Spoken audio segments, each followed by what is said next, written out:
Right, it's Gaming Jesus here, back with another fit, and you're probably like, what the fuck is this? But anyway, see The Walking Dead, like, see those reviews are pish. Well, no, not the reviews are pish, the reviews are good. Let's just get straight down to business here, right? The reviews for The Walking Dead are good, but see The Walking Dead, fucking pish, right? So, decided to give Better Call Saul a try. This is season 1, not fucking like season 3, right? So, yeah, Breaking Bad was great. Well, Better Call Saul be great. But anyway, let's find out, because this is my season 1 review, and let's get stuck straight into it. So Better Call Saul's basically big Saul Goodman before he was Saul Goodman. I don't know, I can't remember how many years it's based before. I don't think it's that many. Mike's in it, and then obviously Gus and I'll come into it later into the series. But anyway, this is season 1, which we're getting into. So I'll just go through the plot of the season and give the whole season a rating out of 10. But anyway, let's get stuck into the review. But anyway, yeah, so in the first episode, it's basically just an introduction to the big match, Jimmy. And then, yeah, he runs over this wee kid. And then, but like, it's like a scam, the kids are playing to get money and shit. And then, at the end of the episode, obviously a lot more stuff happens, but I can't fucking go into depth with every episode, so give us a break, right? I mean, if I was reviewing the episodes one by one, obviously I could, like, but I mean, it's a long time ago, what's about a week ago, episode 1, but the point is, this is what went down.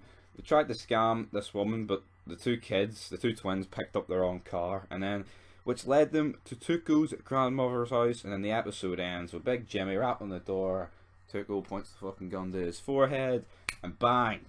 Well, no, he doesn't shoot him, but you know what I mean, bang, roll the credits, Tuco walks out, then credits, bang. So that was a very good first episode, and it's good seeing, like, Breaking Bad characters back. But anyway, episode 2, we find out what happens, and basically, Tuco takes him to the desert after the two guys are like, yo, it was his idea, man, in the basement.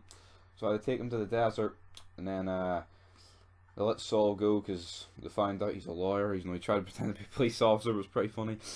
And then Tuco wants to kill the two kids because they called his grandmother a biznatch.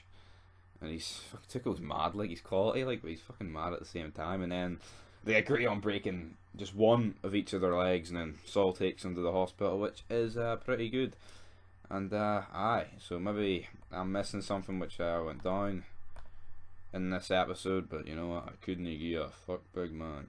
Anyway, into episode 3, which was just Nacho getting arrested, and then because of the Cattlemans. So the Cattlemans play a pretty big part in this series, like through the middle of it at least, and then towards the end a bit of it. So Nacho gets arrested and Jimmy gets him off the hook. Pretty decent episode, and then I mean, it's just hard to fucking remember, like what the fuck happened? What happened in episode 4? I mean, you maybe say I'm fucking pish, like, but episode 4, Hemi? Who the fuck's Hemi, son? Anyway, though, episode 4 and 5, it's basically just the Cattlemans, and he goes out and finds the fucking. Well, episode 3 finds the Cattlemans. He says, "Here's Johnny." That's quality. So episode 4 and 5 is just basically the Cattlemans case, and like, and then we move on to the episode 6, which is 5-0, which is basically a Mike flashback episode. And Jimmy's his lawyer, because like the Philadelphia PD come, and try and get him asking questions about like the disappearance of 2 police officers, who we find out later who actually killed his son, and it turns out that Mike was a dirty cop, no his son. So it's good seeing Mike flashback, Mike's backstory, and he kills the 2 police officers. And then he tells his son's wife all this pish. So that was probably one of the better episodes of the season. Like, not calling it pish, like, no calling it pish, big man. Then number 7, Jimmy, episode 7 is basically him at the well, the big match place. What big match place, son? Well, actually, I can't remember what happened in each episode, but we know the fucking plot towards the end, so that's what we're going to get stuck in, right? Well, and towards the end of this the season, basically the well he's writing out for all the old people, he finds out it's corrupt, and then the paper shred it, and he hides in a dumpster to fucking prove it, and he falls asleep once he gets home, and Chuck basically does it all, and then so basically that's what happens, and then him and Chuck take the company to court, and then the lawyers come to their house, which is pretty funny. He's like, $20 million. Like, you fucking kidding me, son? And then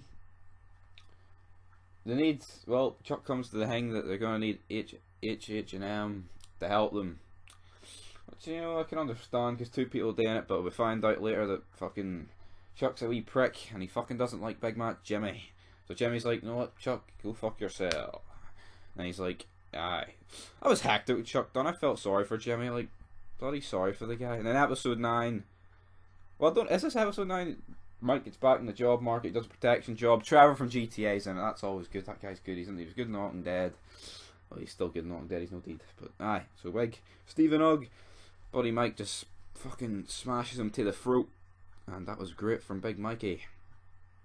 And then, aye, so Jimmy disowns his brother, and then in the last episode he decides to go back to Chicago and meets his old friend Marco, who we've seen earlier in the series, well, in the season, selling like Rolexes and shit. So he meets him, and then they try and do the same trick, and then the Marco guy dies of a heart attack, and he looks like he has a heart attack, and he wakes up and he tells Jimmy it's the best week I ever had.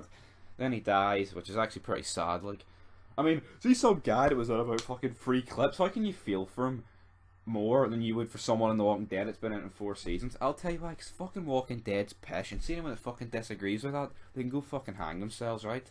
Walking Dead's most overrated piece of fucking pish out. Fucking see that trash can guy, man? Fucking on the meth. And anyway, though, the season ends with Jimmy heading towards, is it H&M? Well, the fucking lawyer place, I can't remember, right? And then he fucking drives back and he goes to Mike, we had a chance to get $1.6 million. Why didn't we? Mike's like, what was it Mike said? He said something, he said something and Jimmy's like, I know what held me back and it ain't stopped me again. And then he drives off and he plays the wee fucking tune. And that is the end of season 1. And what am I going to give it out of 10? I'm going to give it a fucking 9. It was great. You probably like, your voice is fuck. Yeah, I've just woke up, right? But fucking 10 minutes, right? But I brought this review to you, so I going to give it a 9 out of 10. I mean, great introduction. I mean, see, a series doesn't have all the much in way of action, like, but you fucking proves that you don't need action. I mean, good show. 9 out of 10. I'll be back for the season 2 review, and once I've did season 2, I'll do the season 3 reviews because they come out weekly. Well, it depends how quick. Like, I might not get season 2 done until season 3's over. You know what I mean? Then I might just do the full season for season 3. But regardless, so I'm giving it a 9 out of 10. Leave it down below what you felt of the review and the first season. I know this ain't going to get as many views, obviously, because season 1 died about 2 years ago. But the point is, this is my review. It's not your review, my fucking review. But until next time, peace.